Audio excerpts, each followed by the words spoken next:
trainers, travelers, and battlers. You know what it is? Jake Devin, back at it with another video. Hey ho, what do you know? Let's go! Silph Arena came out with a new announcement for the Nightmare Cup. What? 3 types?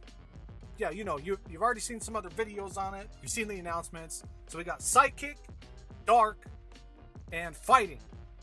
I'm going to go right off the bat and make some crazy assumptions, a little bit of predictions on the meta and some teams, and really just to start some conversation and to get in on this scene for this. So, Toxicroak, I'm going to say is a no! No, you do not want to... If you run a Toxicroak, you will croak, my guy. You will not last. Someone I'm really thinking is going to be a very strong pick is Gardevoir. Yes!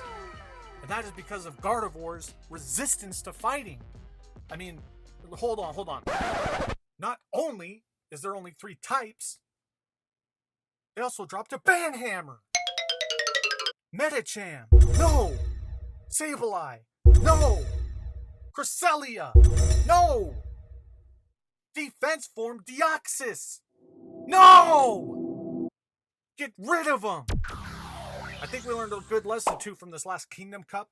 The meta was so restrictive that ultimately it came down to Lucario, Bastiodon, and Altaria. Now there's some wild cards obviously that we know about that have won some people some tournaments, namely Dragonair, but things are looking upwards in my opinion. I think it's going to be a much more open meta.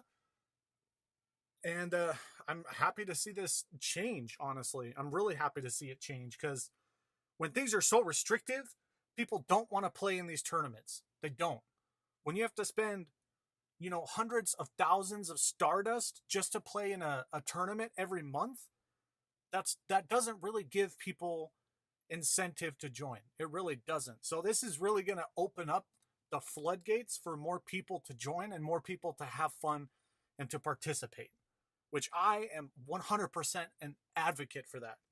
I know there's a lot of super duper, quote unquote, mega hardcore, knowledge possessing mega PvPers, close quote, that don't like this.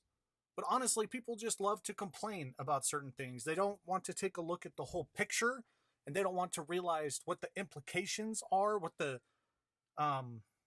ideas are behind making changes, and what the desired impact is. You have to realize that whenever you make a choice or you make any kind of change, when it comes to things like this, there's going to be an impact. Pushback is always going to be anticipated, but I think for the long-term health of the Silph Arena and the participation and its growth, this is the best decision. If you want to do super meta-heavy, Cresselia teams and whatever, you can do that. There are formats for that and tools for that. You're 100% open to do that, but that's not what this change was made for. Okay. Anyways, without going off too much on a rant, some things that I'm thinking about right now, as far as teams, just by taking a look at the typings, what's banned, what's not banned, and the potential meta. Like I've already said, Toxicroak is going to be a no for me. I'm going to go hard pass on Toxicroak because there are so many confusion users in this meta that Toxicroak might just be a terrible idea. I mean, it's kind of looking like this might come down to a rock, paper, scissors format in a lot of situations, naturally, because there are 3 types. Dark, Psychic, and Fighting, they all rock, paper, scissors each other. But our boy right here, Skunk Tank, is coming back again. Yes! He was my MVP, hands down, for the Twilight Cup, and I think he's going to be a lot of people's MVP again. But also, Drapion is going to be a much better pick for this Nightmare Cup than he was previously in the Twilight Cup, because there's going to be a lot more dark presence and infestation, which not only charges his charge moves faster, but it's also going to be super effective, potentially against more of other people's team choices, namely Umbreon, for example. So there's that. But I picked Gardevoir right now as kind of a favorite. I haven't really tested anything or done any test battles, but I think Gardevoir is going to be really strong. Now, a lot of people are excited about Gallade too, But here's the thing, he doesn't have the extreme amazing resistance to fighting like Gardevoir does, but also he doesn't get counter, which he's a fighting type. So that's a huge bummer. You know, he's just pretty much just going to be a confusion user. And really his only viable move is Leaf Blade, which makes no sense. You know, it might come in clutch in very niche situations, but why wouldn't you just use Shift Tree? Shift Tree is a great choice too. I mean, he gets what? I think he gets Razor Leaf and Feint Attack as fast moves, and the only really charge move that I know about that's going to be usable is Leaf Blade.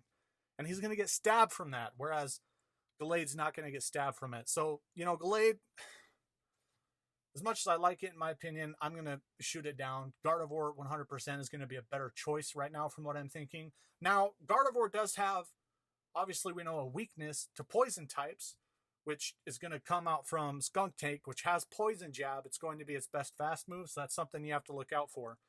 Which brings me into my next train of thought.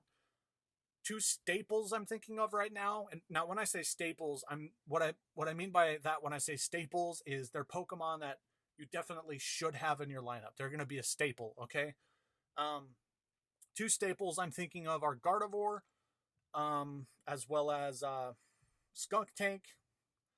Drapion potentially. I'm not so much sure how I feel about Drapion, but right now it's feeling like Gardevoir, Skunk Tank, and Spiritomb, obviously. Now, why didn't they ban Spiritomb? There are not that many people who've invested into and powered up a Spiritomb for PvP. I mean, if you want people to have a variable meta where they don't have to invest a lot and spend a lot of candy, you know, rare candy and dust, then why didn't you just ban Spiritomb too? You banned Sableye. Why is Spiritomb a thing? Anyways, that's pretty much my thoughts right now on this initial meta, and, you know, just going off of the announcement and everything that I've seen from other YouTubers on their videos and things that I've read online. So let me know what you guys think. What do you think are some interesting picks? I want to think about some interesting teams too that some other people might not see coming. That's really, I'm starting to feel like that's what this is all going to be about, is having some picks that people might not see coming initially in the meta that will turn into very strong picks moving forward. Because as we've seen, I don't know if you guys look at the subreddit at all on the Silph Arena, but I thought for the longest time Dragonair is going to be underrated. Turns out I was correct. So I think that's what my focus is going to be, because if I can put together some teams and some strategies for you guys early on in the month for these metas and these different cups that helps you win a cup, then that's a win in my opinion. But anyway, that's it. So yeah, GG's to the Silph Arena for the interesting change, and GG's to the video because it's over. If you liked, feel free to drop a like and subscribe. And most importantly, you have a freaking good day.